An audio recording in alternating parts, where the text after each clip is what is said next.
Votes کے حوالے سے ہوتا یہ ہے قانون سازی میں کہ اگر گورنمنٹ اور اپوزیشن کسی جگہ پر متفق ہو تو وہ متفقہ طور پر پاس ہو جاتا ہے، اور اگر نہ ہو تو پھر ایک جمہوری عمل ہے کہ ایک ووٹنگ کا پروسیس کیا جاتا ہے، اور اس ووٹنگ کے پروسیس کے تحت اور اسی ایوان میں کیونکہ وہ ممبرز پریزنٹ کے اوپر ووٹنگ ہوتی ہے، تو اسی ایوان میں ہم نے دیکھا کئی مرتبہ ایسے ہوا کہ اپوزیشن کی طرف سے اکثریت تھی، اپوزیشن کی طرف سے اکثریت ہوئی، ہمارے بل کل ہو گئے، تو کیا ہم یہ کہیں کہ یہ غیر جمہوری بات ہے؟ نہیں، وہ ایک جمہوری عمل کے تحت کل ہو گئے۔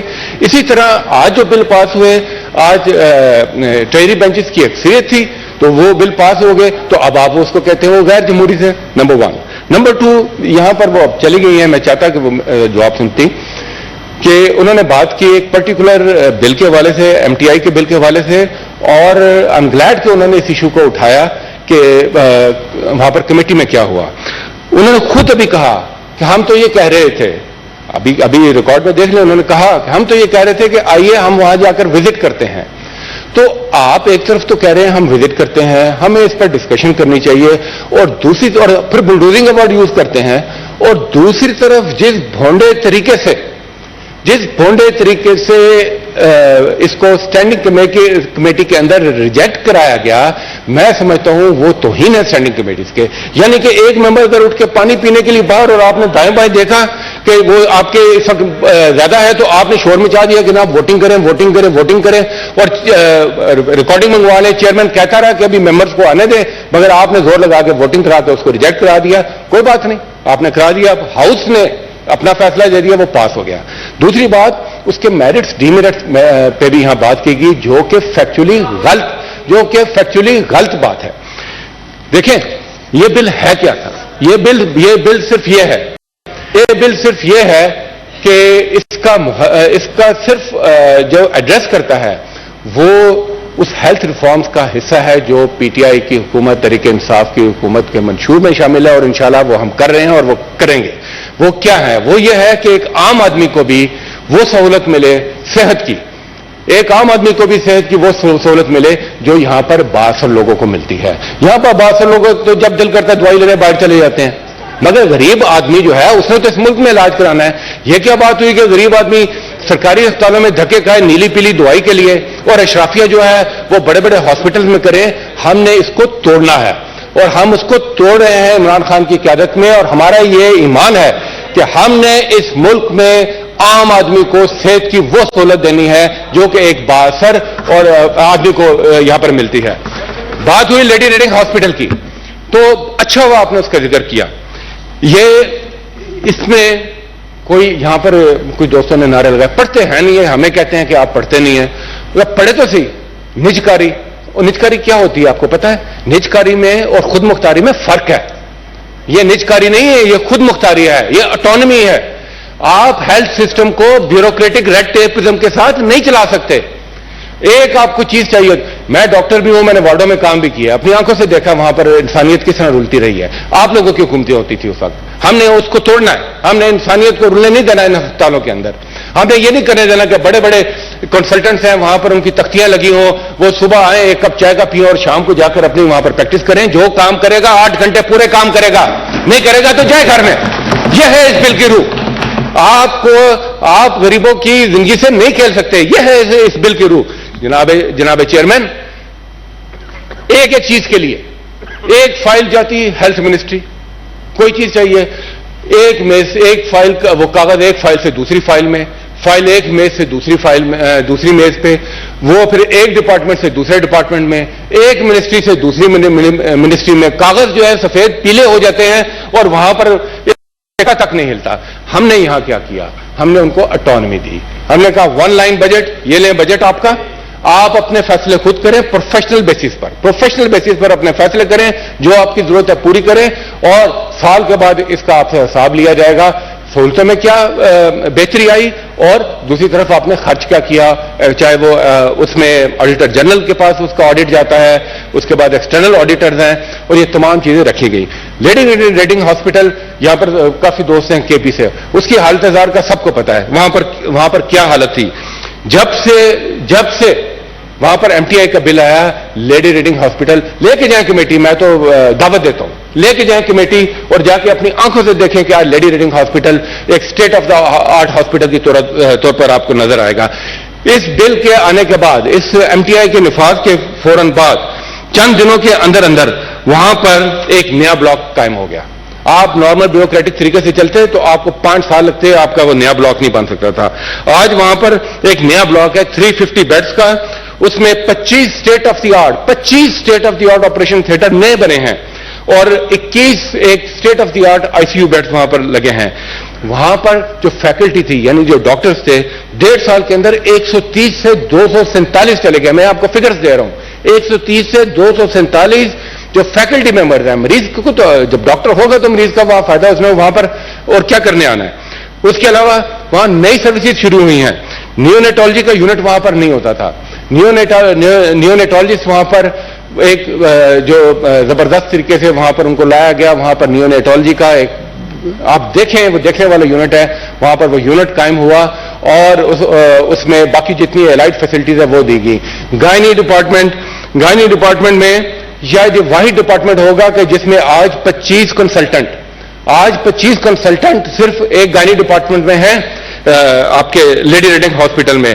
اور وہ جو پہلے سو کالڈ لیبر رومز ہوتے تھے اب وہاں پر پراپر 2 بیڈ 4 بیڈ کے لیبر سویٹس ہیں تاکہ بہتر سہولیات وہاں پر دی جا سکیں. نئی سروسز وہاں قائم ہوئی ہیں. ریمیٹالوجی یونٹ بن رہا ہے. فیملی میڈیسنز کے اوپر وہاں پر کام ہو رہا ہے. ایڈمنسٹریٹو کے اندر بے شمار. پہلے وہ ایک کلرک بیٹھا ہوتا تھا, ایک اپنا نظام چل رہا تھا, کسی کی حاضری لگی کسی کی نہیں لگی, کوئی آیا کوئی گیا, جیسے ایک سرکاری طریقے سے وہاں پر کام چل رہا تھا. اب وہاں پر ایک پراپر ایچ آر ڈپارٹمنٹ ہے. اسی طرح وہاں جو صفائی ستھرائی کا کام وہ ایک جینیٹوریل سروسز والا ہے, بالٹی لی چیزیں اٹھائیں چلے گئے. آپ دیکھیں پراپر جو ایک ہاسپٹل ویسٹ مینجمنٹ کا سسٹم, کلر کوڈنگ وہاں پر کون سی بالٹیاں کس کلر کی ہوں گی, کون سا ویسٹ اس میں جائے گا, پراپر انسینریٹرز ان کے اپنے ہوں گے. کوئی حال نہیں تھا وہاں پر, کوڑے کرکٹ کے ڈھیر میں وہ جاتا تھا. بیڈنگ وہاں پر چوہے پھرتے تھے, بلیاں پھرتی تھیں وہاں پر. اب وہاں پر آپ جا کے دیکھیں کہ صفائی ستھرائی کا کیا کام ہے. اور آخری بات یہ ہے کہ صحت سہولت کارڈ کی بات کریں. کسی چیز خدا کے لیے اللہ کو جان دینی ہے, کسی چیز کو تو آپ ایڈمٹ کریں. یعنی اس ملک میں ہیلتھ انشورنس کا نام و نشان نہیں تھا. آج میں آپ کو بتاتا ہوں, اگر اللہ نہ کرے کسی کے عزیز کے ساتھ ایسا ہوا ہو, مگر ایز اے پروفیشنل ہم نے اپنی آنکھوں سے دیکھا, ایک مریض دل کے دورے کے ساتھ غریب آدمی بیچارہ ریڈی والا جب وہاں پر ایمرجنسی وارڈ میں آتا تھا تو ڈاکٹر شکل دیکھ رہے ہوتے تھے کہ یار اس کو سٹنٹ ڈالنے کی ضرورت ہے, سٹنٹ کے پیسے کون دے گا یہاں پر. مگر آج اس کی جیب میں صحت کارڈ ہے. کسی کو کسی سے پوچھنے کی ضرورت نہیں ہے. سٹنٹ کی ضرورت ہے تو سٹنٹ پڑے گا. فریکچر ہوا ہے, کوئی بھی وہاں پر چیز کی ضرورت ہے تو اس کو ملے گی. یہ ہم ریولوشن لا رہے ہیں خدا کے لیے. وہ چیزیں سیاست کے لیے ہمارے پاس اور بڑی چیزیں یہاں کرنے کے لیے, مگر صحت ایسی چیز ہے کہ جس میں اگر کوئی اچھا کام ہو رہا ہے تو آپ کو چاہیے کہ آپ اس میں حکومت کا ساتھ کریں. کل کو اللہ نہ کرے ہمارے کسی عزیز کے ساتھ کوئی ایسی صورتحال ہوتی ہے تو کم از کم ہمارے ہسپتال اس قابل ہوں کہ وہاں پر ان کا بہتر علاج ہو سکے. شکریہ چیئرمین. جی طاہر بجنور صاحب, 1 منٹ میں ایک